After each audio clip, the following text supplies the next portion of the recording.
will be played once only. The test is in 4 sections. Write all your answers in the listening question booklet. At the end of the test, you will be given 10 minutes to transfer your answers to an answer sheet.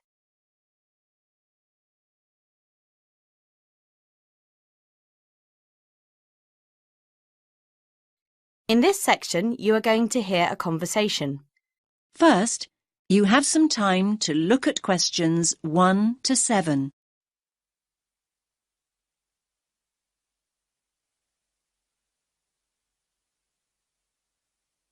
Listen carefully to the first part of the conversation and answer questions 1 to 7.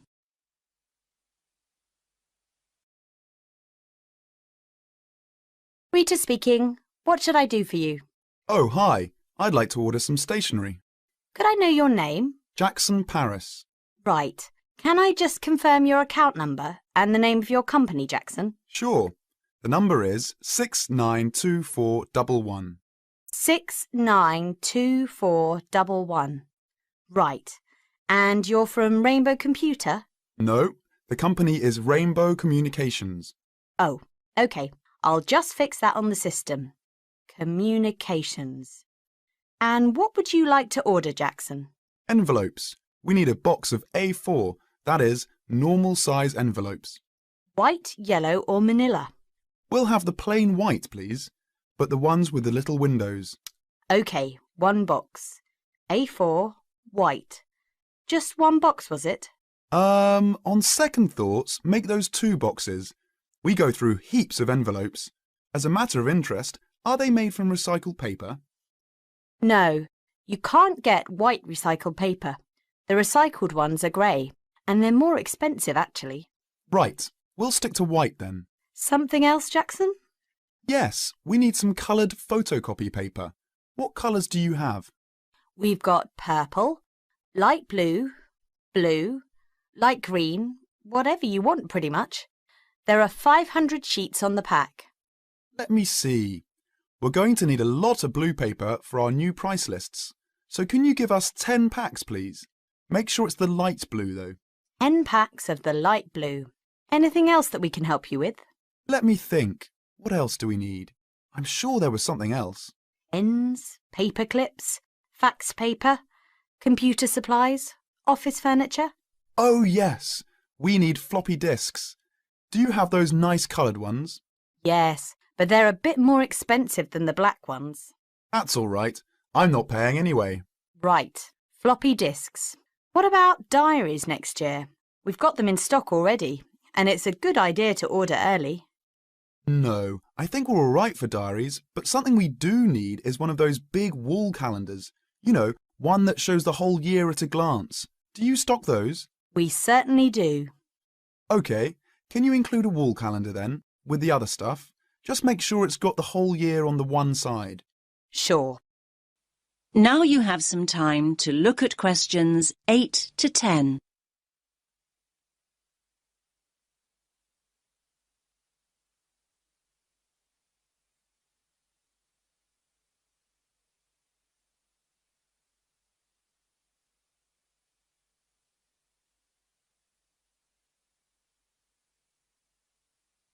Now listen to the next part of the conversation and answer questions 8 to 10. And do you have a copy of our new catalogue? No, I don't. But would you send one? Yes, I'll pop one in with the order. You'll find it a lot easier to remember what you need if you have our catalogue in front of you next time. Yes, good idea. And when can you deliver this? Should be with you tomorrow morning. Can you make sure that it's not after 11:30 a.m? Because we have to go out at 12. There's only myself here on Fridays. Fine. I'll make a note in the delivery docket that they should deliver before 11:30. Thanks very much. Thanks.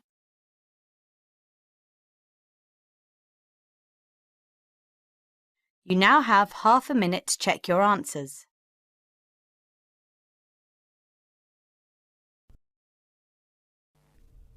You are going to hear a conversation which happened in a travel agency. First, you have some time to look at questions 11 to 15.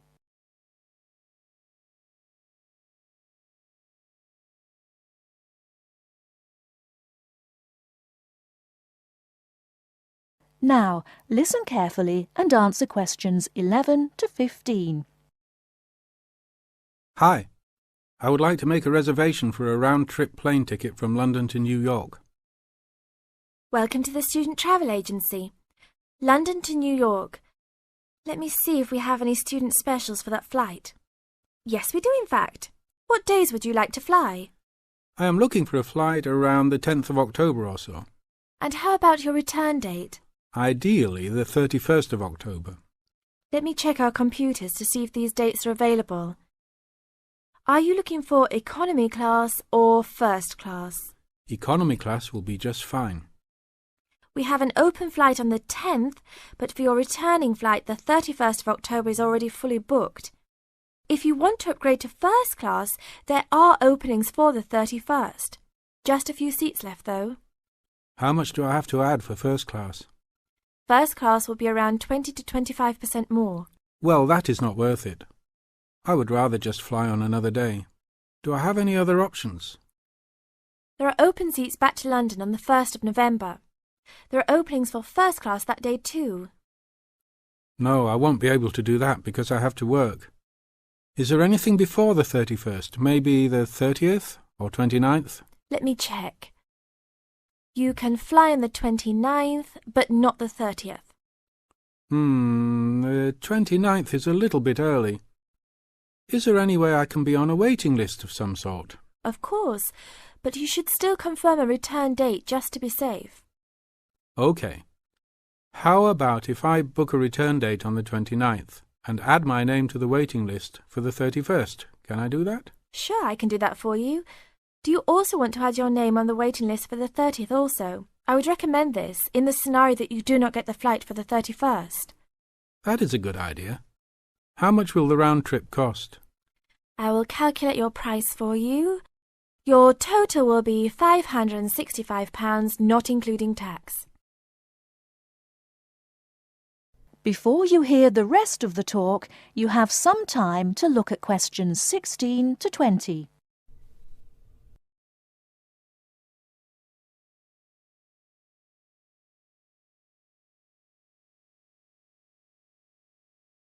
Now listen and answer questions 16 to 20. That's not too bad. Is there any discount for students? That is already including the discount. Without the discount, the price is easily over £600. OK, that sounds good then. Please put me down for those dates. I will need your information. Name and student identification number, please. Kenneth Conley.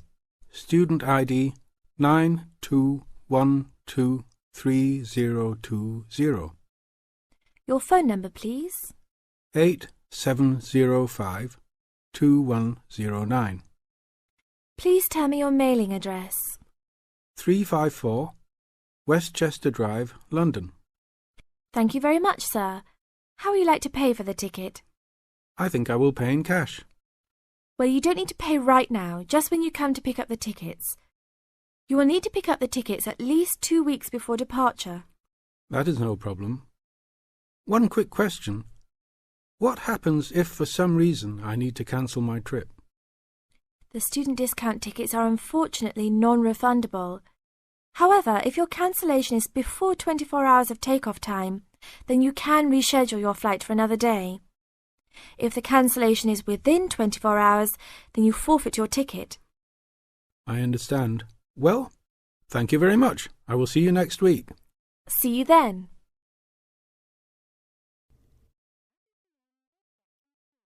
You now have half a minute to check your answers.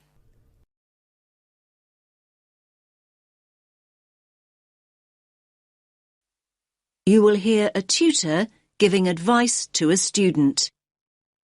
First, you have some time to look at questions 21 to 28.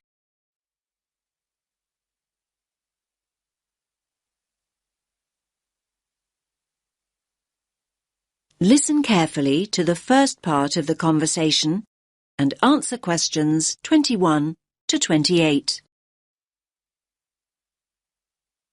Hi, Leo. What is it you wanted to ask me about? I'm worried about the exams. I don't mean if I pass them or not. I mean about revising. I don't think I know how to revise. I mean, every time I start looking back over my work, I just switch off. I can't concentrate. I don't think you're the first student that ever said that, Leo. Hmm. Are you revising at the right time? I mean, are you leaving it until too late at night, when you've got no energy left? It's hard to achieve anything when you're exhausted. No, not really. It doesn't seem to make any difference what time it is. Well, are you worrying too much about the subjects you feel you're not very good at? I mean, are you revising only what you find difficult? I guess I am doing that. Isn't that the best approach to revision? Not necessarily. I'd say it's better to revise something you enjoy and something you feel confident about first. That'll get you into the swing of things, and then you can go on to more challenging things. Anyway, you have to think about the whole purpose of revision. Is the objective to do as well as you possibly can in your strong subjects, or to bring your weaker subjects up to an acceptable level? I'm not sure I see the point of revising what I think I'll pass anyway. But revising a stronger subject might mean getting an A grade rather than a B. That might be more rewarding and beneficial in the long run. You might look back and feel a greater sense of pride in getting a couple of A grades than you would about scraping through 3 or 4 other subjects. Yes, I see what you're saying. I hadn't thought about it like that before. I'm not saying that that's what you should do. I'm trying to help you see the possibilities. Yes, I see that. Do you think I should accept that there are 1 or 2 subjects I'll fail and just forget about them? Oh, I wouldn't want to give you that advice. I think you should go into each of the exams at least hoping for a pass grade. My advice would be to set a time limit on how long you'll spend on each subject. You may want to spend a little longer on the subjects you find most difficult, but not an excessive amount of time. Yes, thanks. That's helpful advice.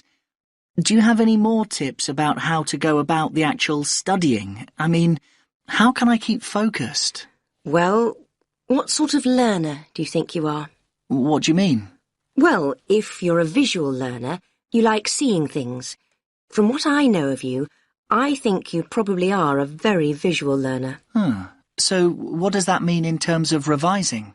You probably learn best with images or diagrams. You could try organising information into tables or flowcharts. I do sometimes make mind maps. Good idea. I think mind maps can really help you organise your thoughts. And another thing, have you thought about revising with other students? I didn't think that would be a good idea.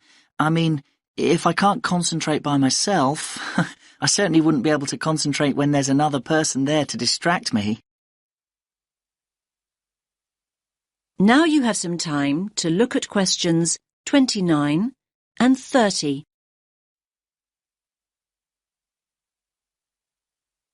Now listen to the rest of the conversation and answer questions 29 and 30. That probably isn't true. Another person might help you focus. Lots of students get together with a friend, sometimes in groups, to revise. They usually work out some sort of structured procedure. OK, I'll think about it. I guess with a friend you could test each other. I mean, revise for a while and then take it in turns to ask each other questions. Now you're thinking in the right direction. You could also write short summaries or essay introductions, say, and then read and comment on each other's work. Both positive and critical comments coming from a peer can be very helpful. There are all sorts of collaborative strategies and, apart from anything else, having company is so much nicer than struggling through alone. OK, you've given me a lot to think about. Thanks for your time. I feel much more positive than I did. I'm really glad to hear that. Coming to see me in the first place was very sensible. Do come back and tell me how things are going in a couple of weeks.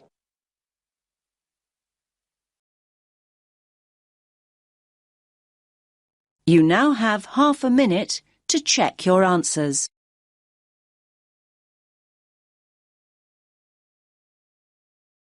You are going to hear a conversation on rivers. First, you have some time to look at questions 31 to 40.